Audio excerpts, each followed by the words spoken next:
നമസ്കാരം. IPLന്റെ പുതിയ സീസണിന്റെ വലിയ പ്രതീക്ഷയോടെയാണ് 5 തവണ ചാമ്പ്യന്മാരായ മുംബൈ ഇന്ത്യൻസ് നോക്കിക്കാണുന്നത്. കഴിഞ്ഞ തവണ പോയിന്റ് പട്ടികയിൽ അവസാന സ്ഥാനത്തേക്ക് പിന്തള്ളപ്പെട്ട മുംബൈയെ പുതിയ ലുക്കിലാണ് അടുത്ത സീസണിൽ കാണാൻ സാധിക്കുക. 5 താരങ്ങൾ ഉൾപ്പെട്ട കോർ ഗ്രൂപ്പിനെ മാത്രം നിലനിർത്തി മുംബൈ ശേഷിച്ചവരെയാണ് മെഗാലേലത്തിൽ സ്വന്തമാക്കിയത്. ലേലത്തിൽ 7 താരങ്ങളെ അടിസ്ഥാന വിലയ്ക്ക് തന്നെ സ്വന്തമാക്കിയ മുംബൈ ആകെ ചെലവഴിച്ചത് 54,95,00,000 രൂപയുമാണ്.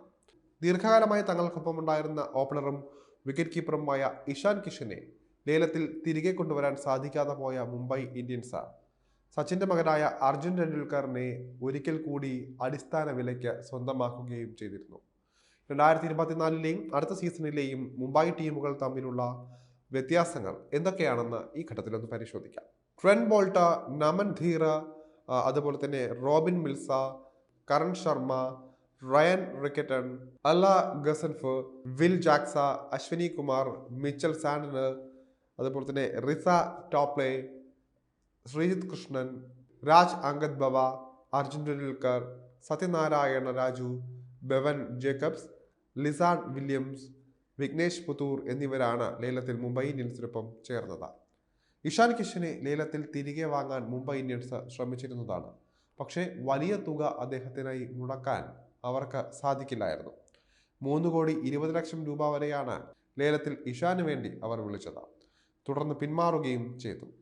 ഒടുവിൽ 11,25,00,000 രൂപയ്ക്കാണ് താരത്തെ സൺറൈസേഴ്സ് ഹൈദരാബാദ് സ്വന്തമാക്കിയത്. മുൻ വെടിക്കെട്ട് താരം ടിം ഡേവിഡിനെ വാങ്ങാൻ പക്ഷെ മുംബൈ താല്പര്യവും കാണിച്ചില്ല. പേസർ അൻസുൽ കാംബോജിനെ തിരികെ വാങ്ങാൻ ശ്രമിച്ചുവെങ്കിലും പരാജയപ്പെട്ടു. 3,40,00,000 രൂപയ്ക്കാണ് താരം ചെന്നൈ സൂപ്പർ കിങ്സിലേക്ക് എത്തിയത്. Ishan Kishan, Tim David, Nehal Wadhera, Dewald Brevis, Shreyas Gopal, Anshul Kamboj, Mohammad Nabi, Shams Mulani, Romario Shepherd, Gerald Coetzee, Piyush Chawla, Harvik Desai, Vishnu Vinod, Shivalik Sharma, Akash Madhwal, Kwena Maphaka, Nuwan Thushara, Luke Wood, Jason Behrendorff, Dilshan Madushanka എന്നിവരാണ് കഴിഞ്ഞ സീസണിൽ മുംബൈ ഇന്ത്യൻസിൽ ഉണ്ടാവുകയും ഇത്തവണ അവർ ടീമിനുള്ളിൽ പെടാതെയും പോയത്. മെഗാലേലത്തിന് മുൻപ് 6 കളിക്കാരെ നിലനിർത്താൻ ഓരോ ഫ്രാഞ്ചൈസിക്കും അനുവാദമുണ്ടായിരുന്നു. പക്ഷേ മുംബൈ ഇന്ത്യൻസ് വെറും 5 പേരെ മാത്രമേ നിലനിർത്തിയിട്ടുള്ളൂ.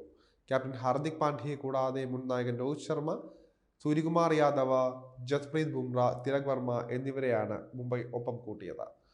ടീം ഓപ്ഷൻ വഴി ലേലത്തിൽ 5,25,00,000 രൂപ മുംബൈ തിരികെ എത്തിക്കുകയും ചെയ്തിട്ടുണ്ട്.